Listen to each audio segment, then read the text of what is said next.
Hello बच्चों। आज class 12th की साइकोलॉजी की सीरीज में मैं आप सबके लिए लेकर के आई हूँ एक बहुत ही इम्पॉर्टेंट मॉडल जिसका नाम है ट्रायआर्किक थ्योरी ऑफ इंटेलिजेंस या फिर ट्रायआर्किक मॉडल ऑफ इंटेलिजेंस।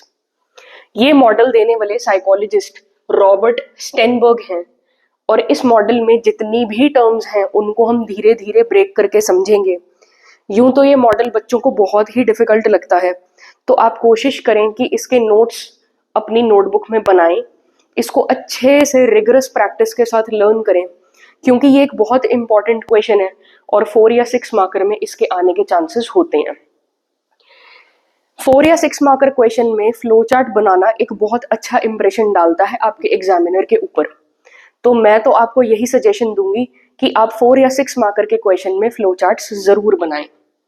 तो यहाँ पर भी मैंने आपके लिए एक फ्लो चार्ट ड्रॉ करा है और मैंने कोशिश करी है कि जो एनसीईआरटी में फ्लो चार्ट गिवन है उसमें से जितनी मैक्सिमम पॉसिबल इंफॉर्मेशन निकल सकती थी वो मैं आपके लिए आज लेकर के आई हूँ।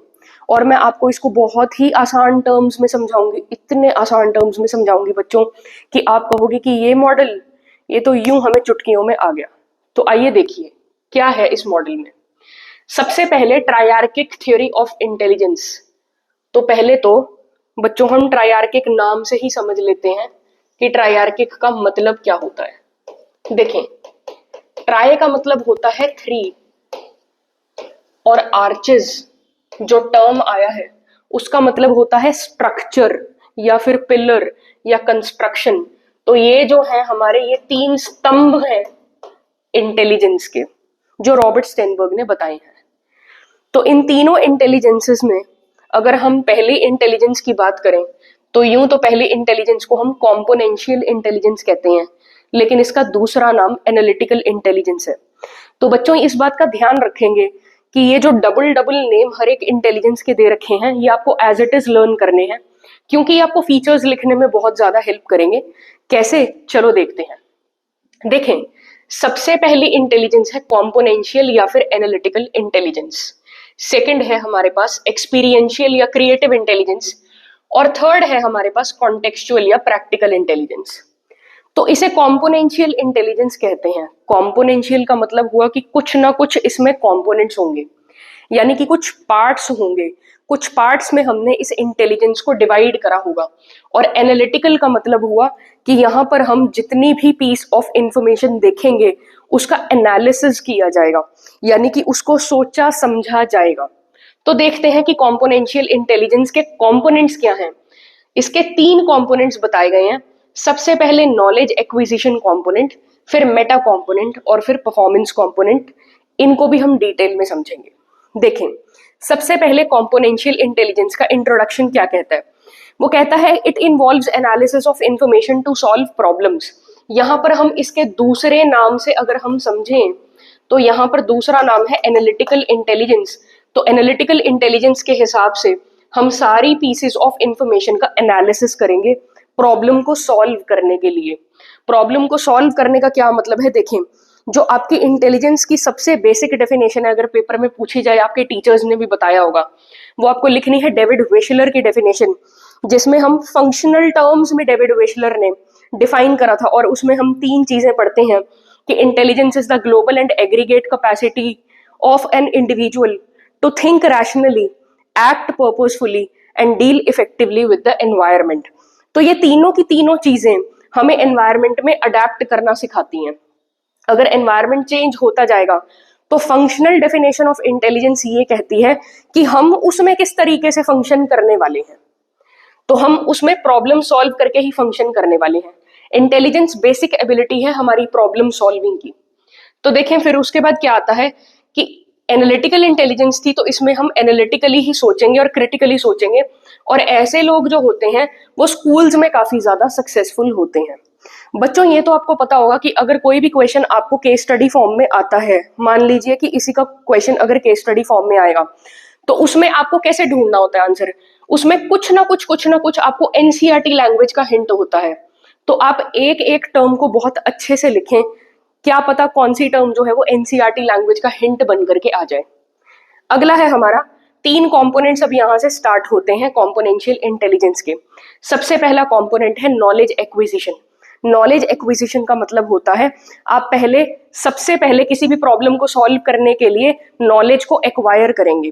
मान लीजिए कि एंड में जो हमें प्रॉब्लम सॉल्व करनी है वो बोर्ड एग्जाम है, तो बोर्ड एग्जाम के लिए आप नॉलेज एक्वायर करेंगे, यानी कि आप रोज स्कूल जाएंगे, आप रोज कोचिंग पे जाएंगे, आप रोज ऑनलाइन क्लासेस अटेंड करेंगे, जैसे आप मेरी क्लास अटेंड करेंगे। तो यहाँ पर आप नॉलेज को एक्वायर कर रहे हैं।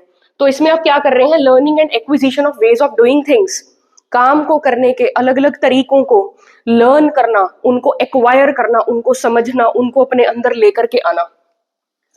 फिर आप क्या करेंगे, encode, combine and compare information.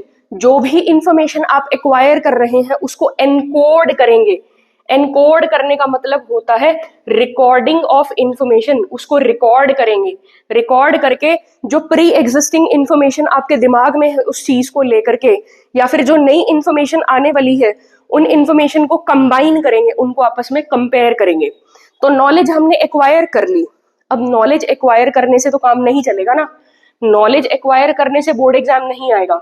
Knowledge acquire करने के बाद आप उस इंफॉर्मेशन की प्रोसेसिंग भी करेंगे। प्रोसेसिंग का मतलब हुआ कि आप अपने दिमाग के लेवल पर उसको एक नेक्स्ट लेवल पर लेकर के जाएंगे, उसको अच्छे से समझेंगे, उसके बारे में सोचेंगे।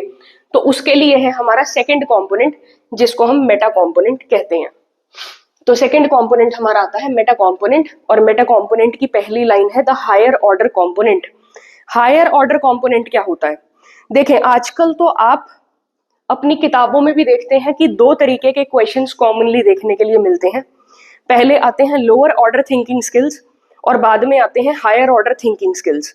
तो ये जो हायर ऑर्डर थिंकिंग स्किल वाले क्वेश्चन होते हैं ना, इनको हम कब सॉल्व कर सकते हैं, जब हमने पूरे चैप्टर का बहुत अच्छे से कॉन्सेप्ट समझ लिया हो, तब हम हायर ऑर्डर थिंकिंग स्किल को एकदम से लगा पाएंगे। तो हम हायर ऑर्डर कंपोनेंट का यूज तभी करेंगे जब आपने नॉलेज को एक्वायर कर लिया।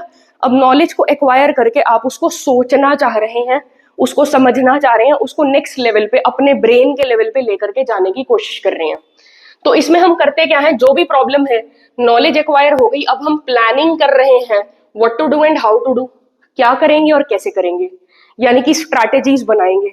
अब हम टाइम टेबल बनाएंगे कि टीचर ने तो पढ़ा दिया, अब मुझे कैसे आएगा, उसके लिए मुझे सेल्फ स्टडी करनी पड़ेगी। मुझे कितने घंटे रोज के देने हैं, जैसे अभी आपके बोर्ड एग्जाम्स पास हैं तो मुझे कितने घंटे देने हैं, प्री बोर्ड्स में पास होने के लिए मुझे कितने मार्क्स चाहिए, उसके लिए मुझे कैसा टाइम टेबल बनाना पड़ेगा। तो ये सारी की सारी प्लानिंग जो है वो आप लोग करेंगे मेटा कॉम्पोनेंट में। फिर उसके बाद आता है third point, control, monitor and evaluate cognitive processing. यहाँ पर एक टर्म आ रहा है कोग्निटिव प्रोसेसिंग। तो ये टर्म का रूट वर्ड है कोग्निशन। कोग्निशन में यूं तो हमारे तीन टर्म्स आते हैं, नॉलेज, अंडरस्टैंडिंग एंड कॉम्प्रिहेंशन। किसी भी चीज को समझना, उसकी नॉलेज गेन करना, उसको एक अच्छे लेवल पे अंडरस्टैंड कर लेना, और जो हमारी कोग्निटिव प्रोसेसेस होती हैं उन प्रोसेसेस में आता है लर्निंग, मेमोरी, प्रॉब्लम सॉल्विंग जैसी बहुत सारी एबिलिटीज, जैसे जजमेंट, जैसे डिसीजन मेकिंग, जैसे मेमोरी, जैसे लर्निंग, जैसे कि हमें कितनी देर तक ये रिकॉल रहता है, फॉरगेटिंग भी डेफिनेटली इसी में आता है। तो ये सारी की सारी कोग्निटिव प्रोसेसेस हैं। अपनी इन कोग्निटिव प्रोसेसेस को कंट्रोल करना, रेगुलरली मॉनिटर करना और इवैल्यूएट करना कि मुझे कितना समझ में आ गया, मैंने कितना हायर ऑर्डर लेवल तक लेकर के गया। और जितना आपकी लॉन्ग टर्म मेमोरी में चीजें जाएंगी वो हमेशा हायर ऑर्डर प्रोसेसिंग के बाद ही जाएंगी। फिर हमारा आता है, हमने नॉलेज एक्वायर कर ली, हमने प्रेपरेशन कर ली, हमने प्लानिंग कर ली, सब कुछ हो गया। अब आता है बोर्ड एग्जाम का दिन। तो बोर्ड एग्जाम के दिन हमें क्या करना होगा, हमें करना होगा परफॉर्मेंस कंपोनेंट का यूज। परफॉर्मेंस कंपोनेंट, परफॉर्मेंस का क्या मतलब होता है, काम को करना, मतलब डूइंग थिंग्स। पहली चीज, ये तो बहुत बेसिक सी बात है। देखो सेकंड क्या है कि जो भी स्ट्रैटेजीज हमने यहाँ पर बनाई थी, जो भी चीजों को हमने समझा था, जो भी चीजों का हमने निचोड़ निकाला था, आज उनको क्वेश्चंस में अप्लाई करने का टाइम आया। और क्वेश्चंस में अप्लाई करने का टाइम आया तो उसको यूज करेंगे, हम उसको एग्जीक्यूट करेंगे। Execute strategies assembled by Meta components. जो भी आपने मेटा कंपोनेंट में, हायर ऑर्डर कंपोनेंट में सीखा था, अपने दिमाग में स्ट्रैटेजीज बनाई थी, प्लानिंग बनाई थी, अब उसको एग्जीक्यूट करने का टाइम फाइनली आ गया है। यानी कि कोई भी बोर्ड का क्वेश्चन आपके सामने आता है तो आप अपने उस कोग्निटिव प्रोसेसिंग सिस्टम में से चीजों को निकाल करके और फटाफट फटाफट एग्जाम में आंसर्स लिखना शुरू कर देंगे और आप 100 on 100 ले लेंगे डेफिनेटली। मेरे साथ पढ़ेंगे तो मिल ही जाएंगे 100 on 100 पक्का। तो आगे देखें, फिर आती है second type of intelligence. 3 types थे, सबसे पहली कॉम्पोनेंशियल एनालिटिकल, दूसरी है एक्सपीरियंशियल या फिर इसको कहते हैं हम क्रिएटिव इंटेलिजेंस। देखें दोनों टर्म्स का यूज करेंगे इसको एक्सप्लेन करने के लिए। सबसे पहले एक्सपीरियंशियल यानी कि पास्ट एक्सपीरियंसेस का यूज होगा। पास्ट एक्सपीरियंसेस का यूज कैसे होगा? क्रिएटिव तरीके से होगा भाई। और क्रिएटिव तरीके से किस लिए होगा? प्रॉब्लम सॉल्विंग के लिए, क्योंकि इंटेलिजेंस का तो मतलब ही है ये प्रॉब्लम को सॉल्व करना। कौन सी प्रॉब्लम? Novel problem. नॉवल का मतलब होता है कि यहां पर न्यू प्रॉब्लम होनी चाहिए। क्रिएटिव इंटेलिजेंस है भाई, तो क्रिएटिव इंटेलिजेंस में कुछ क्रिएट करना पड़ेगा, और क्रिएट तो आप हमेशा नई चीज ही करते हो, तो इसलिए नॉवल प्रॉब्लम्स को सॉल्व करेंगे। कैसे पता लगेगा कि एक इंसान के अंदर एक्सपीरियंशियल या क्रिएटिव इंटेलिजेंस का यूज हो रहा है? तो वो हम देखेंगे सेकंड पॉइंट में, क्रिएटिव परफॉर्मेंसेस देख करके पता लगेगा। क्रिएटिव परफॉर्मेंसेस का क्या मतलब है? क्रिएटिव परफॉर्मेंसेस क्या सिर्फ मैथ्स और साइंस में ही दिखती हैं? नहीं, क्रिएटिव परफॉर्मेंस तो आपको साइकोलॉजी में भी दिख सकती है, वो आपको डांस फॉर्म में भी दिख सकती है, वो आपको आर्ट फॉर्म में भी दिख सकती है, बहुत सारी चीजों में दिख सकती है क्रिएटिव इंटेलिजेंस तो हमारी। तो क्रिएटिव परफॉर्मेंसेस में रिफ्लेक्ट हो जाएगी वो। फिर क्या करेंगे? थर्ड पॉइंट में हम करेंगे एक्सपीरियंशियल और क्रिएटिव, दो चीजें पढ़ी हैं हमने, उनका इंटीग्रेशन, उनको जोड़ेंगे। इंटीग्रेशन ऑफ एक्सपीरियंसेस, एक्सपीरियंसेस को जोड़ना in an original way. Original मतलब क्रिएटिव वे। क्रिएटिव वे में जोड़ करके क्या करें? नई डिस्कवरीज और नई इन्वेंशंस करें। फिर हमारा आता है इसमें लास्ट पॉइंट। अब जो क्रिएटिव या फिर एक्सपीरियंशियल लोग होते हैं जो अपने पास्ट एक्सपीरियंसेस को यूज करते हैं, पास्ट एक्सपीरियंस का मतलब हुआ कि कुछ ना कुछ दिमाग में उनके इंफॉर्मेशन उन्होंने पास्ट में स्टोर करी होती है। तो वो इंफॉर्मेशन कैसे स्टोर कर रहे हैं? किसी भी चीज में, किसी भी सिचुएशन में जब वो ये देख पाए कि ये इंफॉर्मेशन बहुत इंपॉर्टेंट है तभी तो उसको स्टोर करेंगे। तो लास्ट पॉइंट हमारा इससे रिलेटेड है, they find out which information is crucial in a given situation. एक गिवन सिचुएशन में कौन सी इंफॉर्मेशन काम की है, और जो काम की है वो उनका एक्सपीरियंस बन जाता है, और जब एक्सपीरियंस बन जाता है तो फिर वो क्रिएटिव परफॉर्मेंस में रिफ्लेक्ट होता है, और जब क्रिएटिव परफॉर्मेंस में रिफ्लेक्ट होता है तो दोनों चीजें आपस में इंटीग्रेट यानी कि जुड़ जाती हैं, और जुड़ जाती हैं तो एक्सपीरियंशियल इंटेलिजेंस दिख जाती है।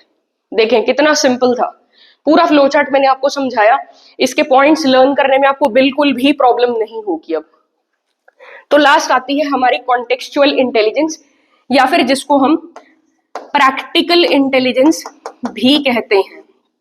देखें बेटा, जब हमने फ्लो चार्ट बनाया था तो फ्लो चार्ट में हमने कॉन्टेक्सचुअल और प्रैक्टिकल इंटेलिजेंस के नीचे लिखा है बिजनेस सेंस या फिर स्ट्रीट स्मार्टनेस। ये जो स्ट्रीट स्मार्टनेस का मतलब होता है ना, उसका मतलब होता है जो जुगाड़ू लोग होते हैं, जो कहीं से भी कुछ भी जुगाड़ लगा करके कोई भी काम, कोई भी प्रॉब्लम सॉल्व कर देते हैं। तो ये कॉन्टेक्सचुअल इंटेलिजेंस होती है बिजनेस माइंडेड पीपल में। देखें कॉन्टेक्स्ट का क्या मतलब होता है? कॉन्टेक्स्ट का मतलब होता है कोई भी सिचुएशन, तो सबसे पहले ये सिचुएशन स्पेसिफिक होगी, सिचुएशन या फिर एनवायरनमेंट स्पेसिफिक होगी।